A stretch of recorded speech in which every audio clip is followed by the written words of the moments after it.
And hello again, everyone. This is Lisa, one big Beatles fan, and I'm here on my second day of my trip to London and to England. And today I am at Stonehenge. So hopefully we're going to you have to take a shuttle bus to get over there. They don't let you up right near it, of course. But we're going to go take a trip here and see, take a look. Okay, here we are again. You could also see Stonehenge from the road as you're driving up here. But here it is now, coming into greater focus. Built thousands of years ago by people honoring the sun god for good crops, from what I've been told by the tour guide. But this is a very quiet, very peaceful area. Lots of people here.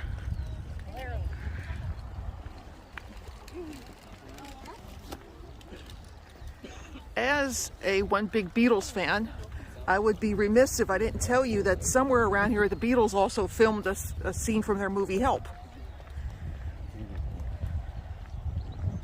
I don't know exactly where it is on the plane, but apparently they did film it as they were performing on an open field. The camera slid over to Stonehenge. And so I'm assuming it has to be probably somewhere in the fields further where they filmed it. And then they had all those tanks and such, and a lot of stuff going on in that scene. But unfortunately, our tour guide has only given us about an hour and a half to be here, so I really don't have much time to explore the whole area. But just wanted to tell you that this is also where the Beatles did scenes for their movie Help. And now let's get over to Stonehenge.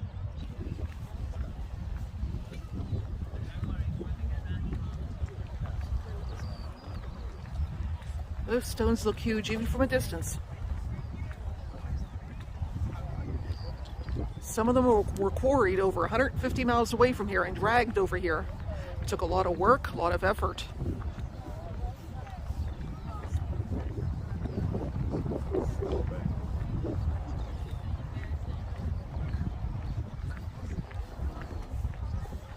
And also, these raised mounds are burial mounds. I don't know whether or not there's still anybody buried in these mounds, but here. Okay, this is about as close as we're going to be allowed to get to the stones. You see if I can sit in a little bit here. There's a lot of people talking here and all that, so I apologize for it here. But yeah. Okay, here we are. More stones.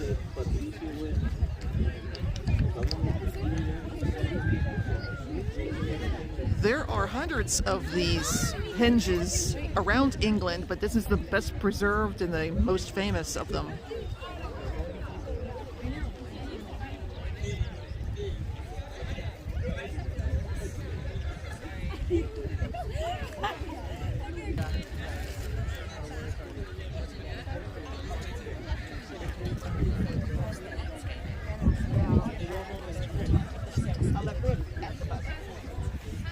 I promise.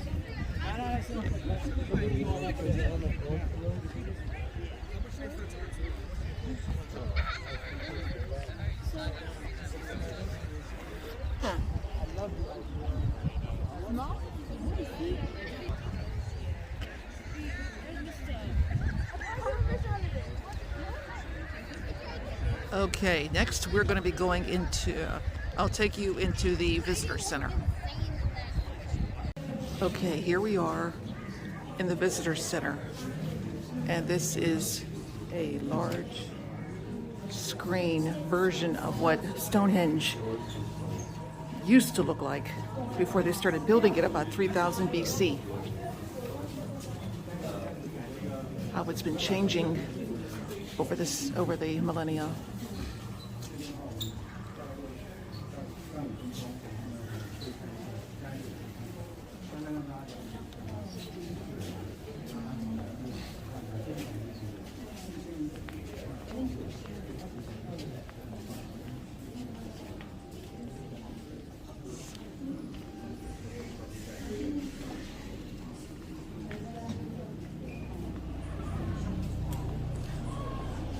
Stonehenge is a part of a complex prehistoric landscape.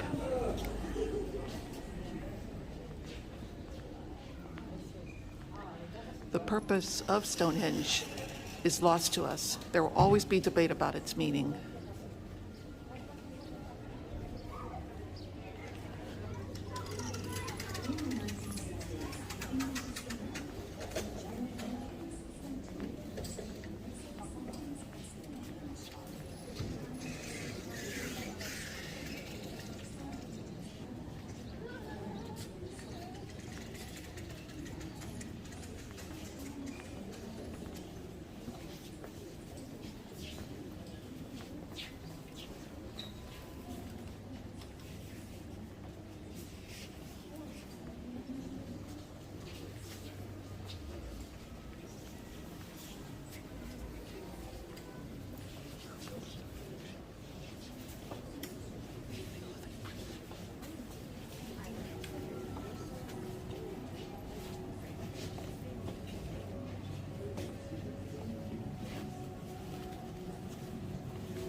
These are bones and tools that they found at Stonehenge.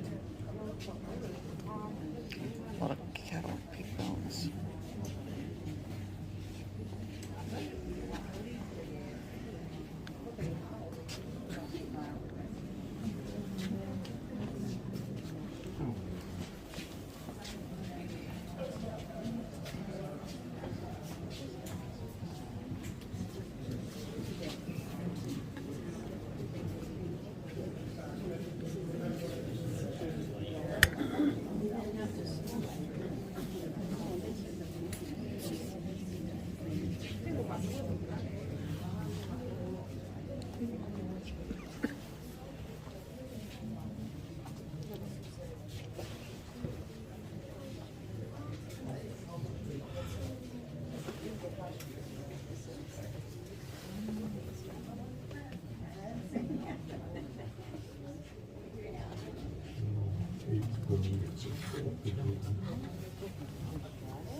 Okay, now we're going to go outside.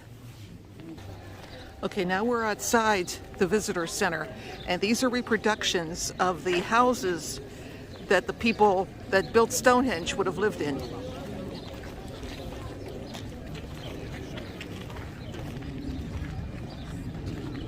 Made of wood and mud and thatch.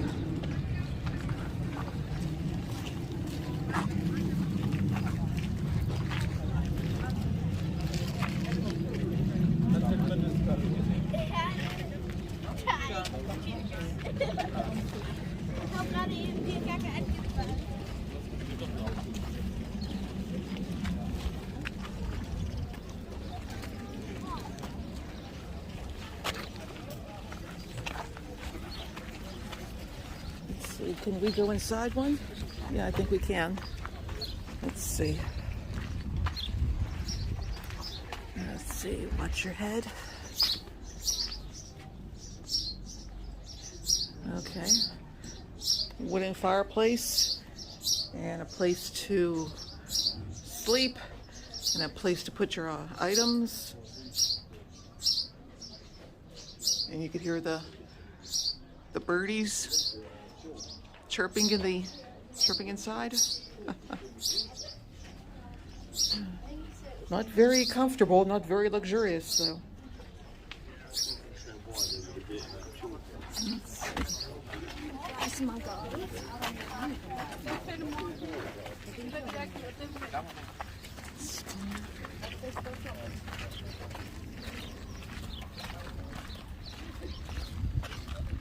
Yeah, just going around the hut here.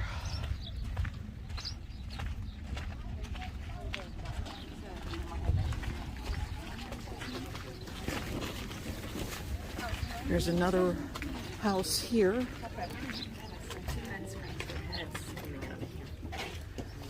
I guess this is more of a storehouse or something like that here, where they could store their grain and they could sleep here.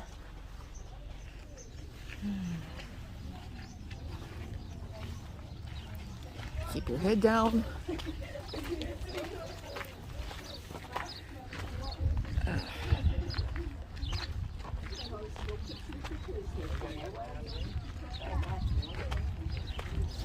Okay.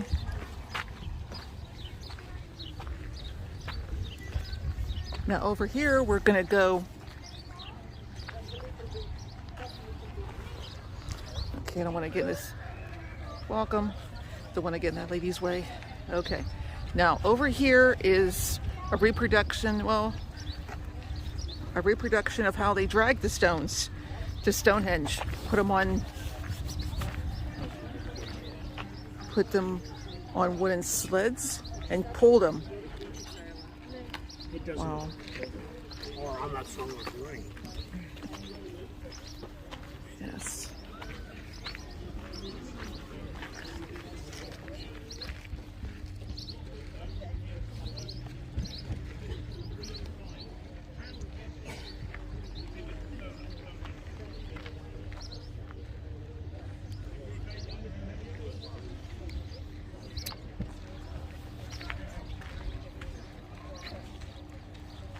Wow.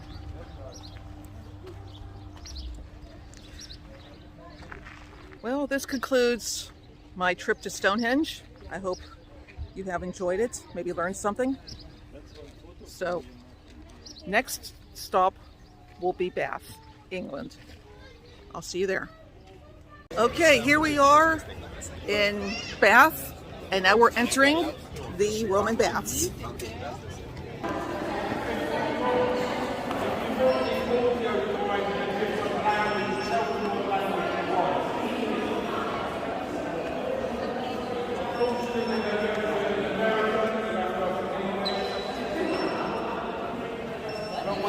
tour guide. You'll know where the baths are at.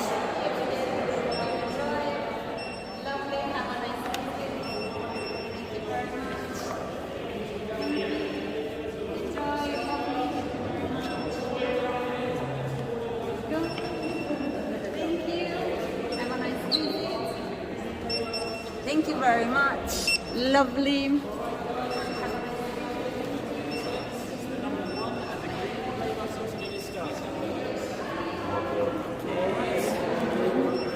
you want another language at all? Did you want another language?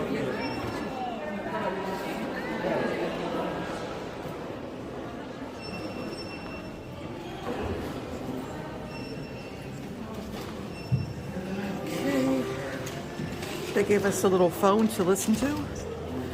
Well, here we go here.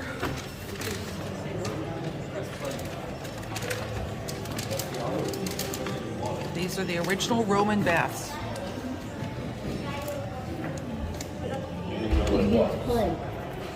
Press one and then the green thing.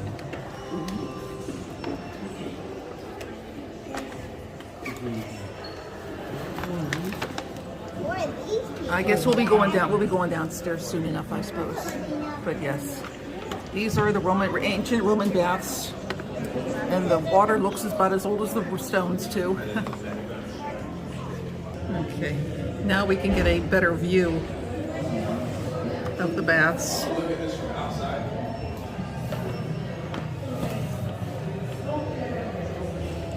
right, now let's head outside.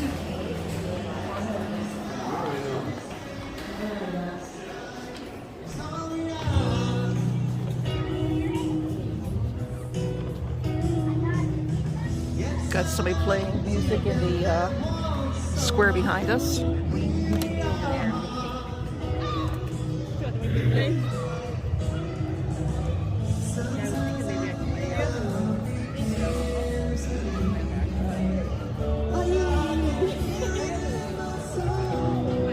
You are standing on a terrace completed in 1897 when the Roman baths opened to the public. The swimming bath below is just one part of the Roman site, which included extensive baths and a major temple complex built around the hot spring. The plan shows the parts that have been excavated, and the shaded areas show the parts you will see on your visit. The modern ground level was 4 meters above the Roman. Wow.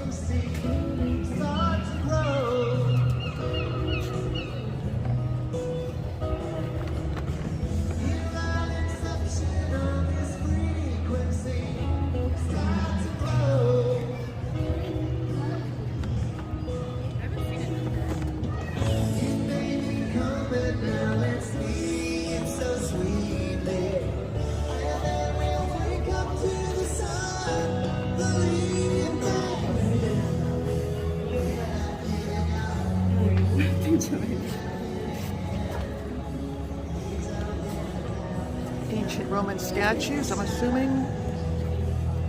This seems to be the biggest one of all of them.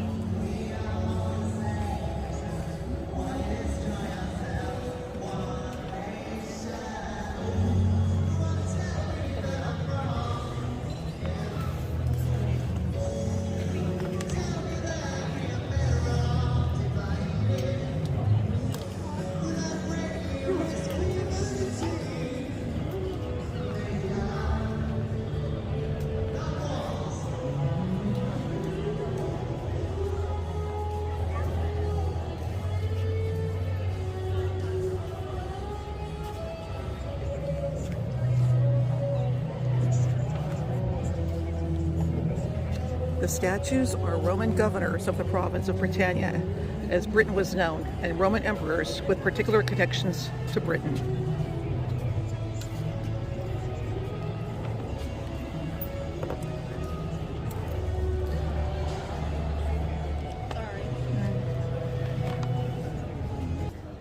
This was one of the tallest buildings in Roman Britain, and the roof was 20 meters above the bath. Roman visitors would have been amazed by its high ceiling.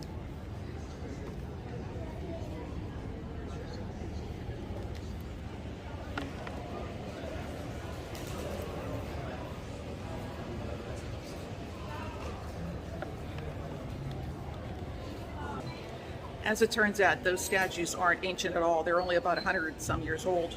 All right, now we're going to go inside to the museum.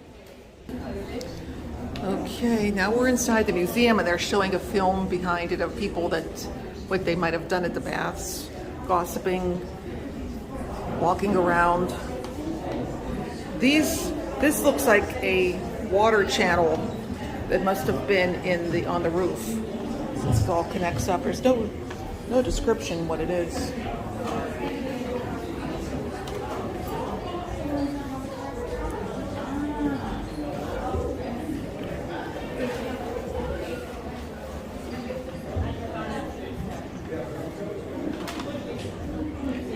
This is what the bath looked like back in the early 1st century.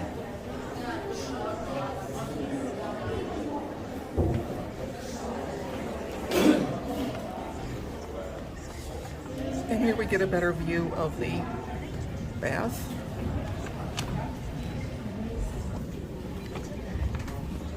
These baths were covered in lead at the bottom, and they were sealed, and to this day they are still waterproof.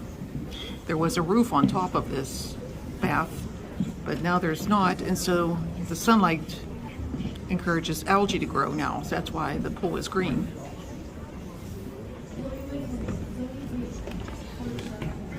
Amazing. To this day, it's still waterproof after 2,000 years. This is a model of what it looked like by the 4th century AD. It was a lot bigger. I think all that's about left of the building is the main bath. The roof and everything else is gone.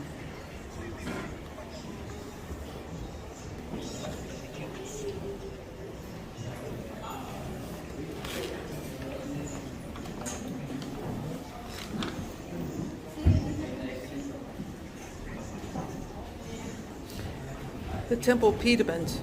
This was at the front of the temple of Sulis Minerva and was supported by 4 massive columns. It looked down on visitors in the temple courtyard from a height of 15 meters. Its powerful imagery dominated the scene. And yes, you could see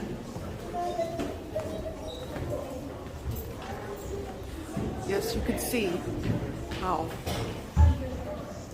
imposing it was. And visitors would have been very impressed.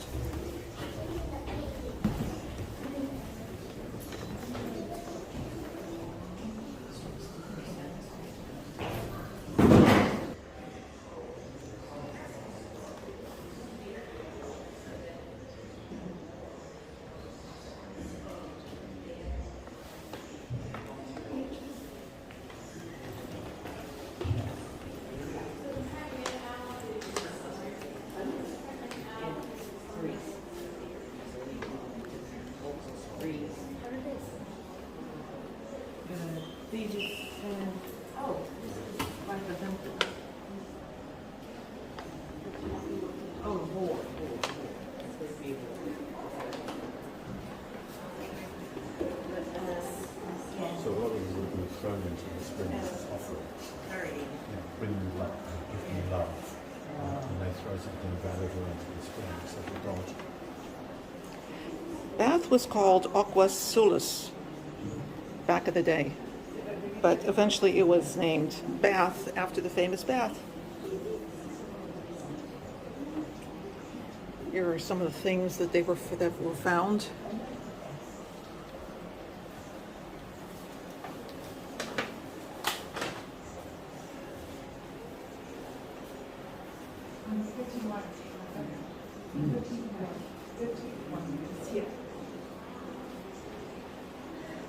That's a gravestone for a cavalryman, 1st century AD.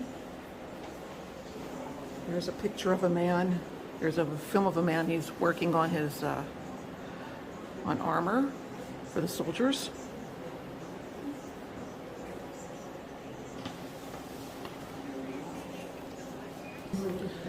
This is just some of the pottery and things that were found in Aqua Sulis.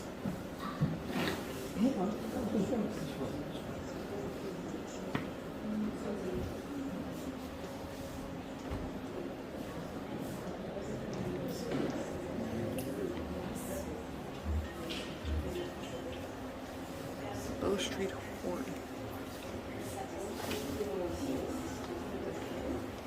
It's interesting that these coins were hidden but never retrieved again by their owners.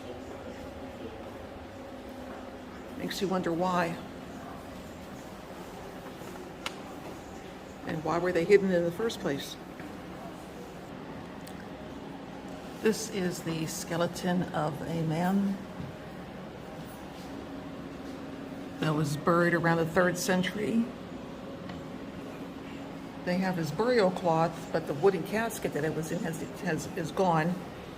And underneath the floor here is where he was buried.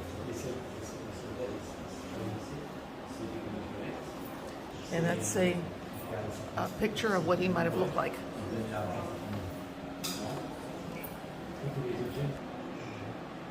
This is a head of a lady that was probably on a tombstone around the 1st century AD.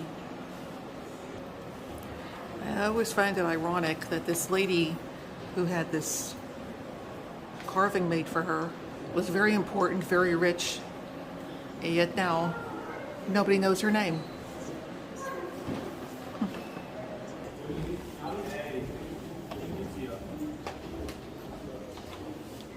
More pieces of carvings.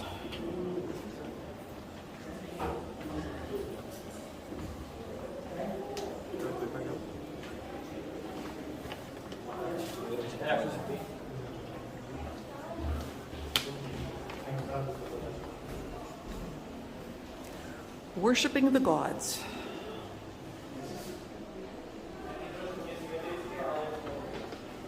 This is the gravestone of Gaius Calpurnius Receptus. He was a priest in charge of the temple of Sulis Minerva. So,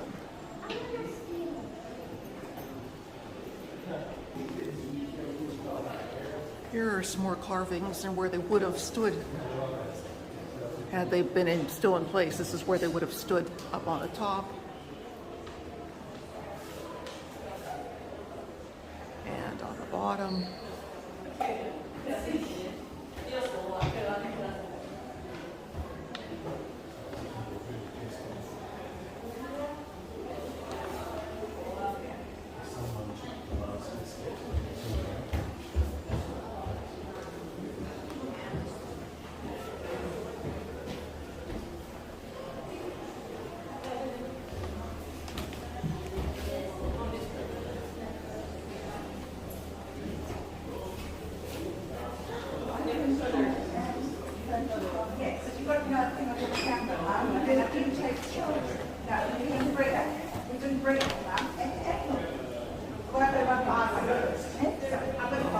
Poor fella.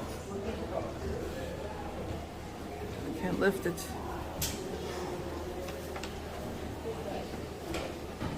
These are all different tombstones and monuments to the people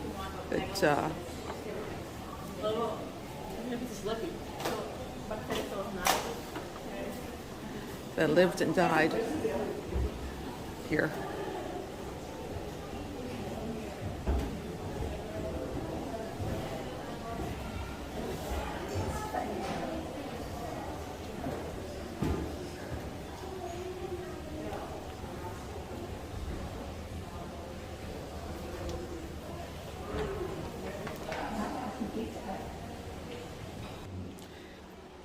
The niched quadrangular monument. These large stones were found reused as paving in the temple courtyard. They are the tops of decorated niches which must have come from a large monument. We do not know what that was, but their presence serves as a reminder that we do not know everything that happened here, and people's ideas changed from time over time.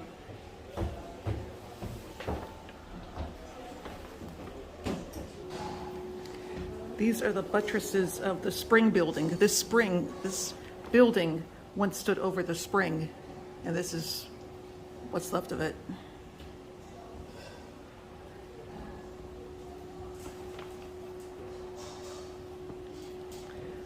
That is the outer wall of the temple courtyard. This was the entrance to the temple courtyard.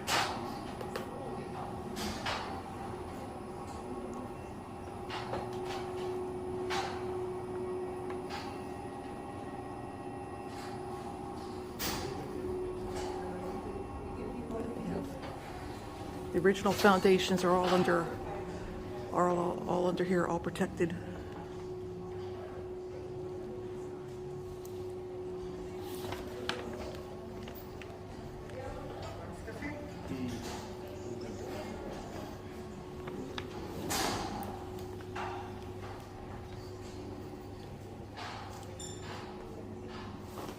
This was the sacrificial altar inside the temple.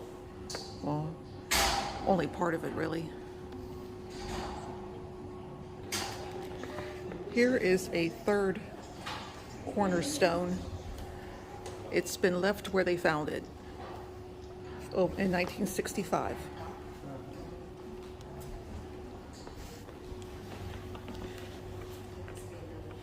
And here's some more of the flooring and the walls where it used to be.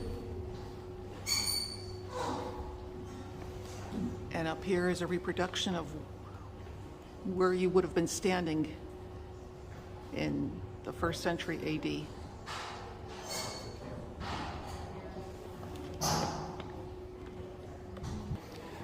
Here is the head of Silas Minerva.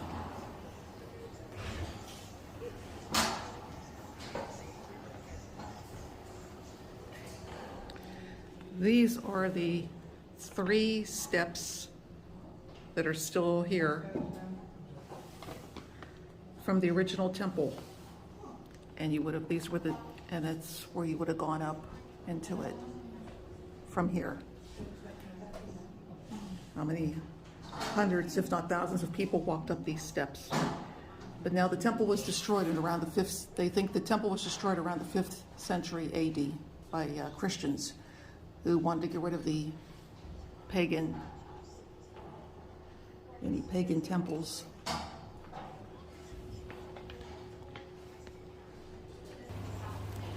These are messages to the gods. People would write them on lead and then throw them into the spring.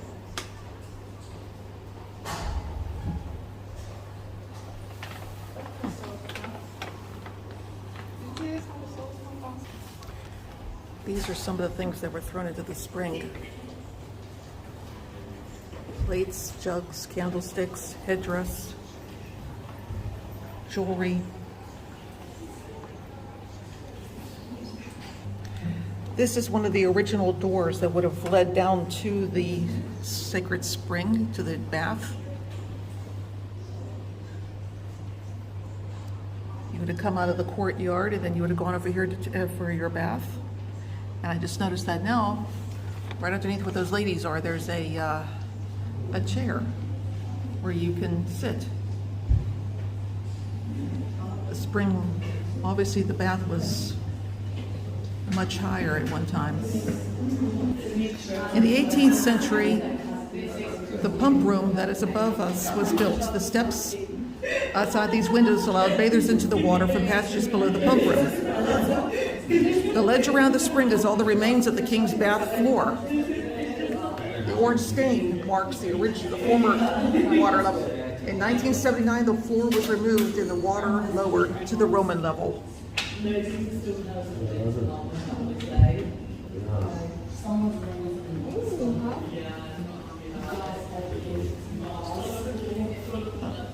More coins.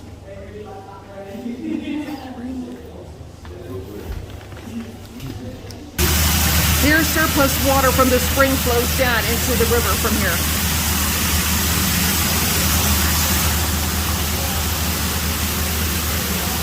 Oh yeah, you can feel the heat from here. How warm that water is.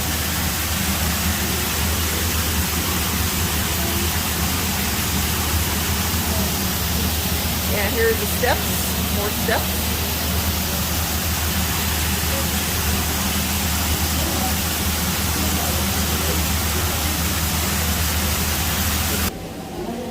To the right is a stone base for a statue. It was dedicated by Solinus, a sculptor, and found in the temple courtyard.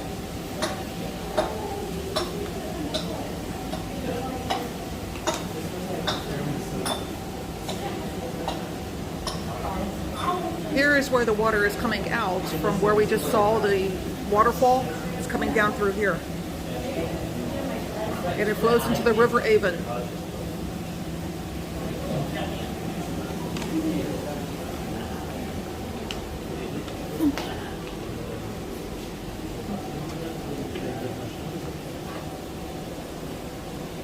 Here they're showing the process of brick making. How they made bricks that lined the baths.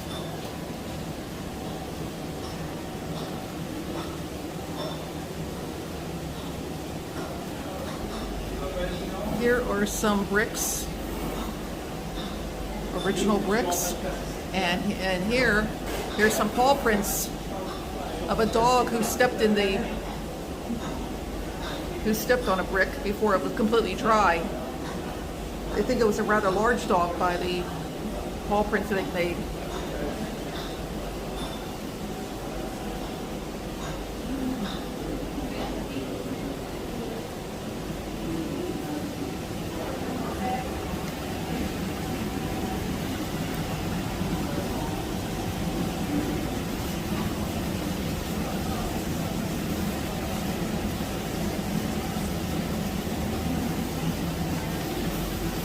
Sluice gates.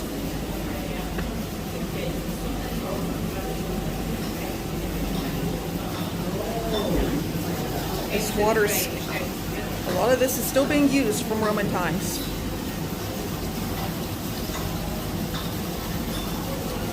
Okay, now we're finally going into the main gate, and now into the main bath. And they even lit the lights for us. They weren't lit before, I don't think. And here you can see the water channels.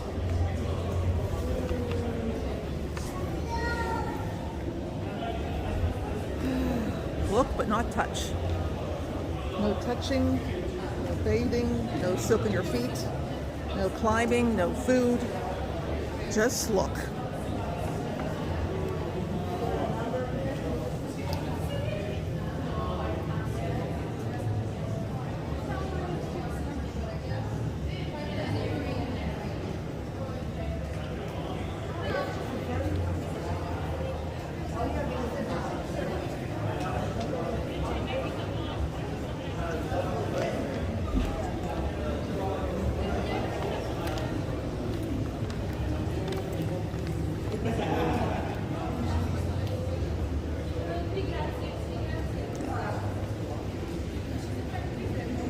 We're stepping on and we're touching something that's over 2,000 years old. Amazing.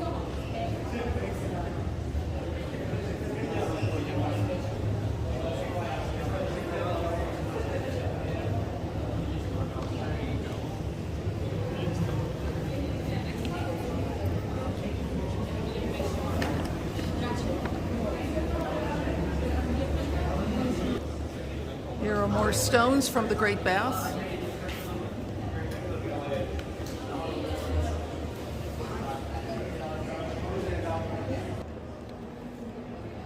We're inside again. Now we're at immersion pool, balneum. And there's no water here.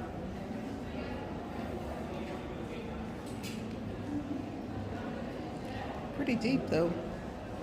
Where you could sit along there.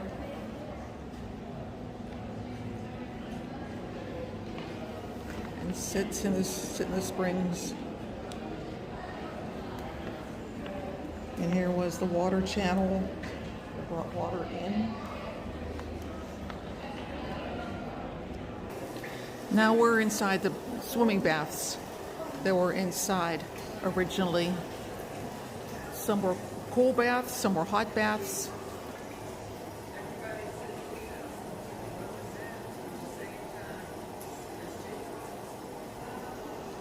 It's dark in here.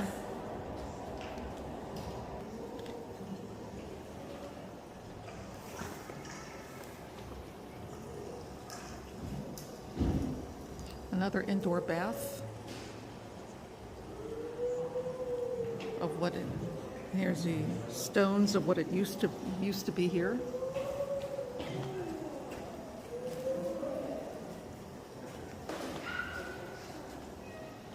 This is a changing room, and this just shows what the women would have done while they were here.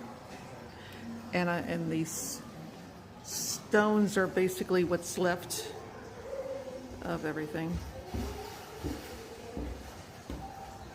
So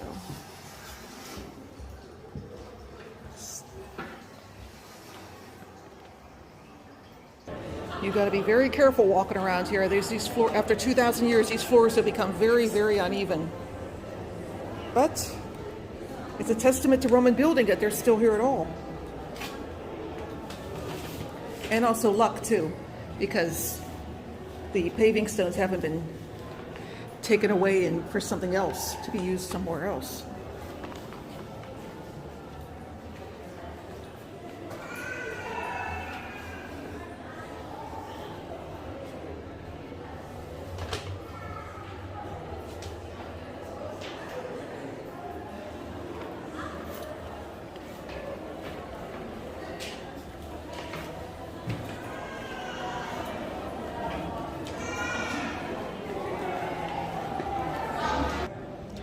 This was the cold room where you would get chilled out after going into having a hot bath. Then you would go and have a cool bath. This water was most likely brought up from the hills down to Bath, so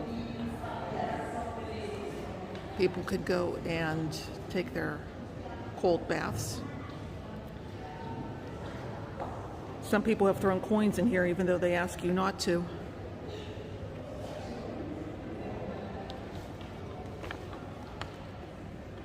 Here's another picture of the hot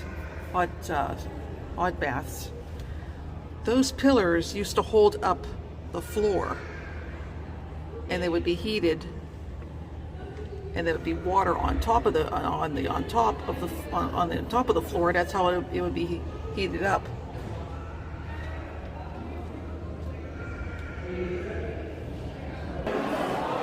Okay, so here is where the water is coming from the spring, and it's flowing into the pool. Okay. Alex. This is part of the original lead piping that fed the water to the various areas. Still intact after all this years. All right, that's it. This is the end of the tour of the Roman baths. I hope you have enjoyed it as much as I've enjoyed showing it to you all. So, have a good day.